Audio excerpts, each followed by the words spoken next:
Saber ouvir é a base da comunicação. Saber interpretar é a garantia do sucesso. Isso vale para tudo na vida, mas o nosso foco hoje é o processo projetual.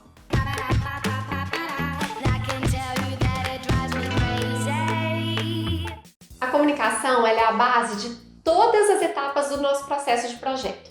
Ela começa no briefing preliminar que a gente faz com o cliente para entender quais as demandas desse cliente. E esse briefing gera uma proposta. Nessa proposta, a comunicação também ela tem que ser muito bem feita. Dentro dela estarão descritos o escopo do projeto, os prazos, os custos, todas as especificidades, todos os produtos que nós entregaremos, o que exatamente que a gente vai entregar para o cliente, que tipo de desenho, que tipo de imagem, quantas imagens, quantas revisões aquele projeto poderá sofrer, se tem custo, se não tem custo, se tem acompanhamento de obra incluído, se não tem. Tudo precisa estar descrito na proposta. E tudo isso é conversado tanto antes da preparação dessa proposta quanto depois, porque o cliente também ele precisa entender direitinho tudo que a gente colocou ali. Essa proposta vai virar um contrato e depois desse contrato assinado a gente passa para o processo de projeto propriamente. E aí, mais uma vez, a comunicação precisa ser reforçada.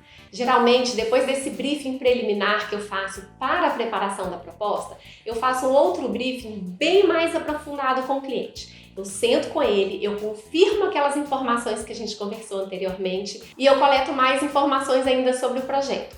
Às vezes, o cliente é muito seguro e ele sabe exatamente o que ele precisa. Às vezes não, às vezes é uma primeira experiência com um projeto de uma casa, por exemplo, ou mesmo com uma reforma de um apartamento e esse cliente ele tem muitas dúvidas. É importante que a gente esclareça todas essas dúvidas antes do início do projeto. É importante que a gente ajude o cliente a tomar as decisões que vão ser a base do nosso projeto antes da gente já começar esse desenvolvimento. Porque quando o cliente tem dúvidas, quando ele não tem certeza do que ele precisa, ele vai deixar para pensar isso durante o desenvolvimento do projeto, nas revisões de projeto. E isso não é legal. O projeto ele pode se perder em meio a tantas revisões, isso gera desgaste para as duas partes. Então é muito importante que a gente tenha tudo muito bem mapeado, que o cliente tenha muito claro o que ele realmente precisa, porque depois, durante as revisões, o ideal é que a gente faça apenas ajustes naquele projeto. E aí, então, a gente passa para a segunda etapa da comunicação, que é a interpretação. Como que a gente vai interpretar todas essas demandas do cliente e transformar isso em projeto? Esse é o grande papel do arquiteto. E é aí que a gente tem que acertar. Durante esse meu processo de comunicação com o cliente, eu passo muitos para-casas para esses clientes fazerem. O que é isso? Por exemplo, o cliente precisa fazer uma seleção de imagens de referência de projetos que ele gosta. Se é uma casa, ele vai me mandar imagens de fachadas de casas, por exemplo.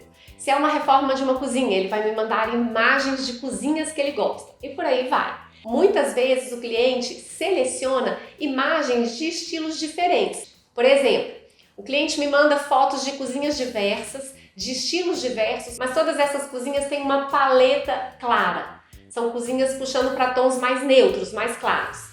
Isso é uma informação importante. Olha só, esse cliente gosta de ambientes claros. Já aconteceu do cliente me dizer, eu não sei o que eu gosto, eu não sei o que eu quero, eu tenho alguma dificuldade em selecionar essas imagens, isso vai ser muito difícil para mim.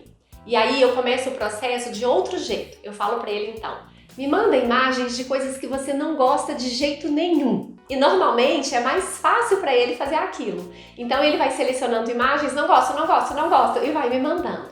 Já é bacana, é um começo. Se eu não repetir aquilo que está nas imagens, eu já tenho uma maior chance de sucesso no meu projeto.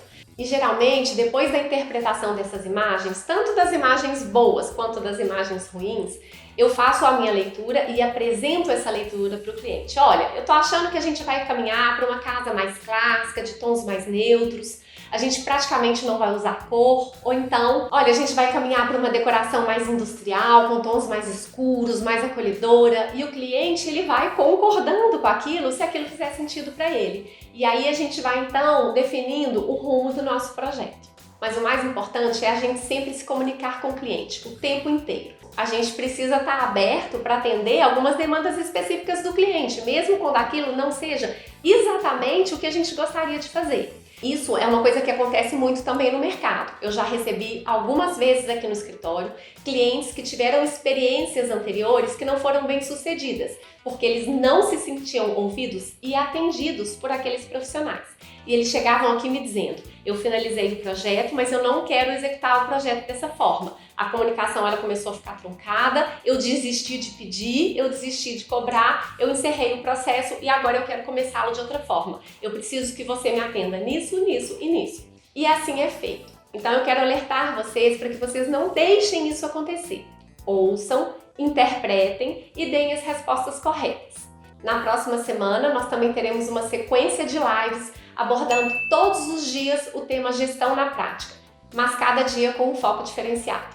Se você gostou desse tema, se isso é útil para você, se isso vai te ajudar a crescer, a se organizar e a se sentir mais valorizado no mercado de trabalho, dá um like aqui embaixo e se liga por aqui.